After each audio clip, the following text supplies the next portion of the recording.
بسم اللہ الرحمن الرحیم۔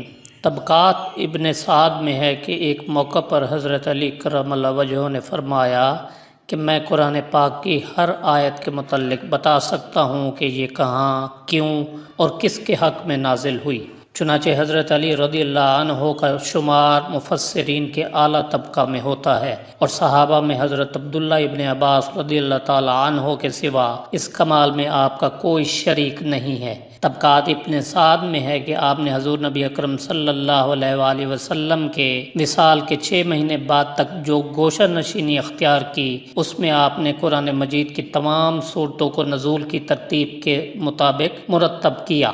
حضرت علی المرتضیٰ رضی اللہ عنہ نے بچپن سے لے کر وفات نبوی صلی اللہ علیہ وآلہ وسلم تک 30 سال نبی اکرم صلی اللہ علیہ وآلہ وسلم کی خدمت و رفاقت میں بسر کیے، اس لیے آپ اسلام کے احکام و فرائض اور ارشادات نبوی صلی اللہ علیہ وآلہ وسلم کے بہت بڑے عالم تھے۔ پھر تمام اکابر صحابہ میں وفات نبوی صلی اللہ علیہ وآلہ وسلم کے بعد سب سے زیادہ آپ نے عمر پائی۔ نبی اکرم صلی اللہ علیہ وآلہ وسلم کے وصال کے بعد تقریباً 30 برس تک ارشادات و افادات کی مسند پر جلوہ گر رہے۔ مشکل سے مشکل اور پیچیدہ سے پیچیدہ مسائل کی تہ تک آپ کی نقطہ رس نگاہ آسانی سے پہنچ جاتی تھی۔ یمن میں آپ نے ایک عجیب و غریب مقدمے کا فیصلہ کیا۔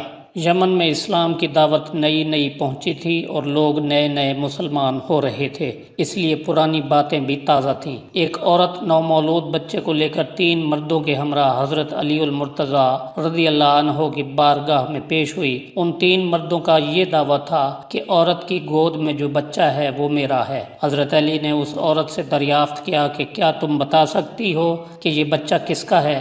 اس عورت نے جواب دیا کہ میں نے ان 3 مردوں کے ساتھ ہم بستری کی ہے، مجھے نہیں معلوم کہ کس کا حمل ٹھہرا تھا اور یہ بچہ کس مرد کا ہے۔ میں آپ رضی اللہ عنہ سے عرض کرتی ہوں کہ آپ رضی اللہ عنہ مجھے میری یہ غلطی معاف فرما دیں۔ محفل میں تمام موجود لوگ سکتے میں آ گئے اور چیخمگوئیاں کرنے لگے کہ آج تو علی بھی فیصلہ نہیں کر پائیں گے۔ پھر حضرت علی کرم اللہ وجہہ نے ان 3 مردوں سے پوچھا کہ تم تینوں میں سے اس عورت کا شوہر کون ہے؟ ان 3 مردوں میں سے ایک مرد نے ہاتھ کھڑا کیا کہ میں اس کا شوہر ہوں۔ آپ رضی اللہ عنہ نے فرمایا کہ تم حلفاً کہہ سکتے ہو کہ یہ بچہ تمہارے نطفت سے پیدا ہوا ہے؟ شوہر نے حضرت علی رضی اللہ عنہ سے عرض کیا، نہیں حضور، میں اپنی بیوی کی بدکاری دیکھ کر کبھی بھی یقین سے نہیں کہہ سکتا کہ یہ بچہ میرا ہے یا کسی اور کا ہے۔ وہاں بہت سے لوگ بیٹھے ہوئے تھے، وہ اس بات کو سوچ رہے تھے کہ یہ بہت ہی پیچیدہ مسئلہ ہے، اس کا حل کس طرح سے ہوگا۔ وہاں مشرکین بھی بے شمار جمع تھے اور وہ کہنے لگے کہ آج حضرت علی رضی اللہ عنہ کوئی فیصلہ نہیں کر پائیں گے۔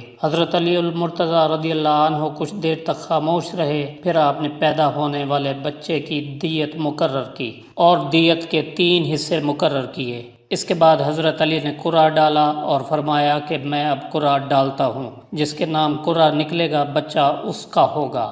حضرت علی رضی اللہ عنہ نے 3 ٹکڑے کاغذ کے لیے اور تینوں پر ایک ایک مرد کا نام لکھا، پھر اس کو چھپا کر سامنے کیا۔ ایسا کئی بار کیا گیا۔ جب بھی قرعہ نکلتا تو ایک ہی مرد کے نام کا قرعہ نکلتا تھا۔ جس شخص کے نام اس نومولود بچے کا قرعہ نکلا، اس مرد کو بچے کا والد تصور کیا گیا۔ بچے کو غلام سمجھ کر اس کی قیمت لگائی گئی اور دیت کے 3 حصے کیے گئے۔ جس کے نام قرعہ نکلا تھا، اس شخص سے اس قیمت کے 2 حصے وصول کر کے باقی دونوں مردوں کو دے دیے گئے۔